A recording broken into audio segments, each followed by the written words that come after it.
ஆத்ம நமஸ்தே salt and paper நேயர்களே, தட்சிணாயனிய காலத்தில் வர்ற ஆடி அமாவாசைங்கிறது முன்னோர்களை நினச்சி படையலிட்டு வணங்குறதுக்கு ஏற்ற நாள்.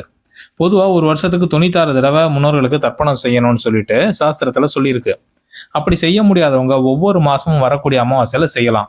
அன்னைக்கு பித்ருலோகத்திலிருந்து தேடி வர்ற முன்னோர்களுக்கு திதி தர்ப்பணம் கொடுக்கணும். இதுதான் சாஸ்திரம் சொல்லக்கூடிய விதி. ஆடி மாசத்துல வர்ற அமாவாசையோட அளவற்ற ஆற்றல் என்னங்கிறது தான் இந்த நிகழ்ச்சியில பார்க்க போறோம். நம்ம நிகழ்ச்சி இப்பதான் ஃபர்ஸ்ட் டைம் பாக்குறீங்கன்னா சேனலை சப்ஸ்கிரைப் பண்ணிட்டு கூடவே பக்கத்துல இருக்கிற பெல் ஐக்கானையும் கிளிக் பண்ணிக்கோங்க. நம்ம போடுற ஆன்மீகம் சம்பந்தமான அத்தனை வீடியோக்களும் உடனுக்குடனே உங்களுக்கு கிடைக்கும். சரி, வாங்க நிகழ்ச்சிக்குள்ள போகலாம். ஆடி மாசத்துல சூரியன் கடக ராசியில சஞ்சரிக்கிறாரு. கடகம் சந்திரனோட ஆட்சி பெற்ற வீடு. சூரியன் சிவ அம்சம். ஆடி அமாவாசையின் போது சிவ அம்சமான சூரியன் சக்தி அம்சமான சந்திரனோட ஒன்று சேர்றதால சந்திரனோட ஆட்சி பலமடையுது.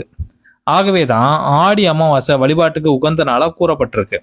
ஆடி அமாவாசை அன்னைக்கு ஏற்படுற மாறுதலால் கடல் நீரில் ஒரு புதிய சக்தி ஏற்படுறதாகவும், அன்னைக்கு தினம் புனித தலங்களில் உள்ள கடலில் நீராடுவது உடல் நலத்துக்கு வளம் தரும்னு நம்பப்படுது.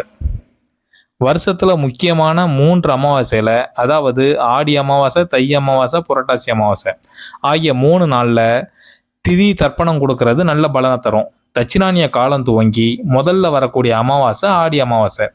அதனால தான் ஆடி அமாவாசை சிறப்பு பெறுது.